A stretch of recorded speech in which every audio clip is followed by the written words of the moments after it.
In this week's portion, we have the plagues. 7 out of the 10 plagues of Egypt. And the plagues begin with blood, frogs, lice, and so on. By the way, the plagues didn't happen like day after day. Each plague was a week in general. And then there was about 3 weeks between each one. So you're talking about a month between each plague. And so from the beginning of the plagues until the final plagues, you're talking about almost a year going on. So, first of all, one general question. Why so long? Why can't it just be one after the other? Boom, boom, boom, boom, boom, boom. And knock it out. Knock them out. Why schlep it? Why schlep it for 10 months? Jews had to stay an additional year in Egypt, where it could have happened like that. Just get them out. And if the final plague that's supposed to be the clincher is the plague of the firstborn, then do that. Boom! If you don't let the Jewish people out, I'm going to smite the firstborn, and that will be it. If that's going to be the plague that's going to really hit Pharaoh hard and determine that he's going to let the people go, then why the need for 10 plagues? Just hit them with the 10th plague and finish. What's the point of one after the other, after the other, after the other? If we take a look at the plagues, we find something that is recurring from one plague to the other, where God says, and you will all know that I am God. The purpose of the plagues was not to get the Jewish people out of Egypt.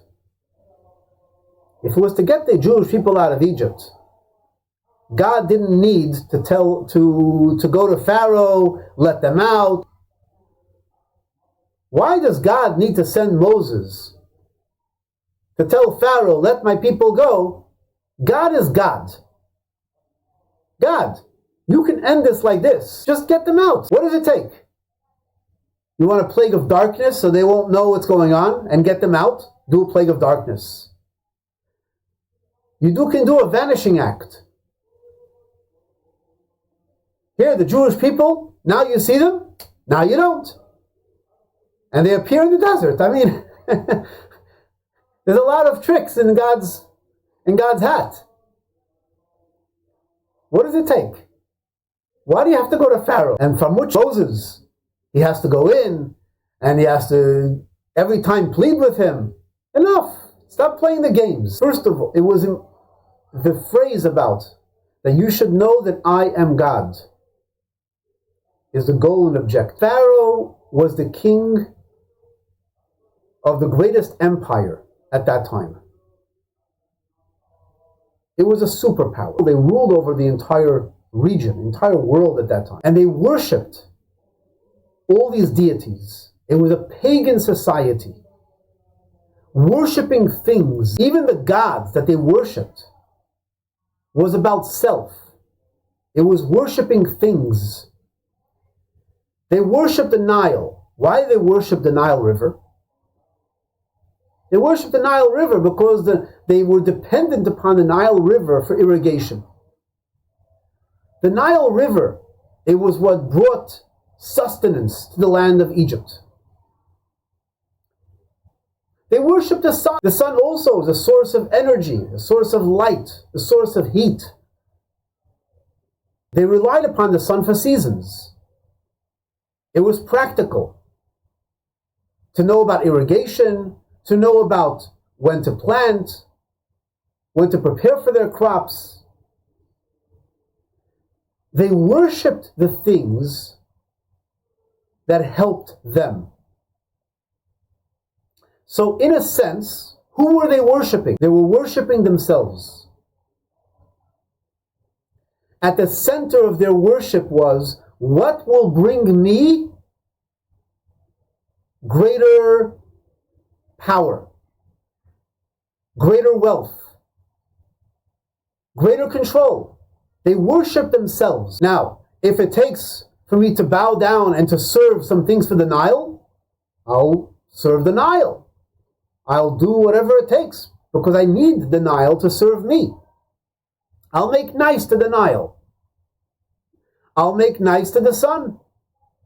I'll make nice to whatever deities are important to make nice to because I need things. The very first step that was necessary in Egypt to break free from this pagan society was to break idolatry. Now, breaking idolatry did not mean to come in and destroy idolatry. That wasn't the point. God could make all the idolatry vanish. God could punish all those who are worshiping idols. What was the point? The point was slowly get into the minds of the Egyptians as well as the Jewish people, because the Jewish people were there now for over 200 years. So a lot of the mindset of the Egyptians crept into the Jewish psyche and the Jewish mind. And so basically, step by step, chiseling away that the things that you worship are nonsense. They have no power. You're worshiping the Nile.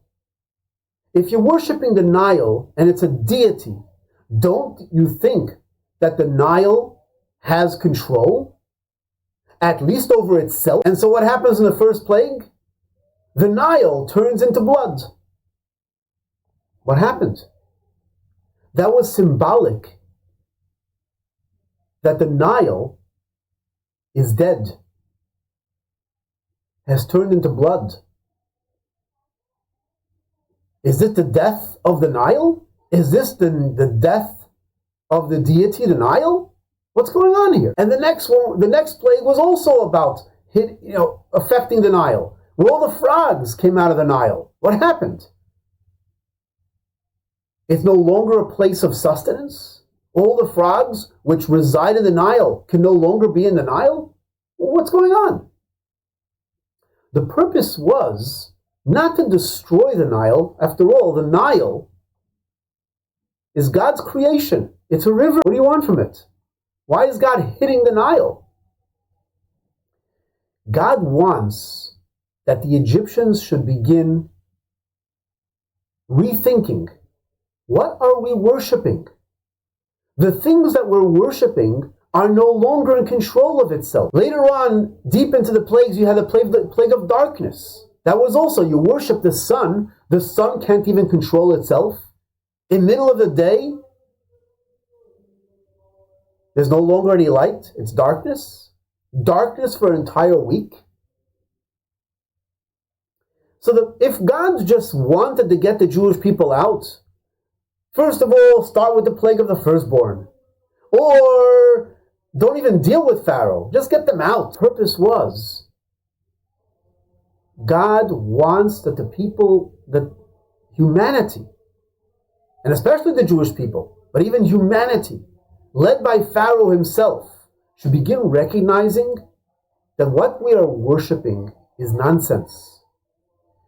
And therefore, this doesn't happen overnight. Even today we know that when there's a habit, how do you change habits? What happens? Why can't you just change a habit? A person knows that what they're doing is wrong, is unhealthy. Why is there such a thing as this cognitive dissonance? I know what I'm doing is wrong, but I'm still doing it. I know I shouldn't be smoking, but I can't help it. I know I shouldn't be drinking, but I can't help it. What's the dissonance? When we do things again and again and again, today we know, with modern science, we know that this wires pathways in our brains. And it's very difficult to rewire our brains. with different pathways. So how can you change a bad habit? You change a bad habit by doing something or by not doing it, not just once. It takes a lot of effort to overcome the bad habit. You need to do it again and again and again and again to overcome that habit, not just once. Or for that matter, if you want to establish something good, it's not just once. You have to do it again and again and again. At least 3 times. Sometimes they'll say as many as 60 times, doing it for 2 months. In this case, Egypt was addicted to paganism, to idolatry. The idea was to break this mindset, and this doesn't happen overnight. That's why the plague would last a week. Between one plague and another plague, it wasn't that, okay, let's bombard them, boom, boom, boom, boom. Let them reflect on this for 3 weeks. Obviously, they're going to go back to their prior ways. And then again, boom, another plague for a week. And then another 3 weeks go by. Reflect upon what's going on. This teaches us about our own Mitzrayim, our own Egypt. We all have our own inner Egypt. We all have our own boundaries that stifle us, that we want to break out of bad habits, or create good habits, better habits. The way to do it is, we need our self-plagues. The plagues means to undo the negative, but focusing on what we're doing positively to break out of those boundaries that hold us back. So whatever habit we want to instill, it needs to be done more than once. We need to be tenacious. There needs to be grit. We have to get at it, and we have to do it again and again and again and again. That's why, for example, Shabbat is once a week. There are some things which we need to do again and again and again and again. It's not once a month. It's not once a year. It's once a week we need to do it. We need to unplug. Other mitzvahs we need to do on a daily basis. Tefillin is about a realignment. Mind over heart, action. That needs to be done on a daily basis. Mitzvahs like this, instilling tzedakah. Tzedakah should be a daily habit of doing small amounts. But that has an impact on us. It chisels away on the negativity and enforces and creates positive pathways of good. Have an amazing day.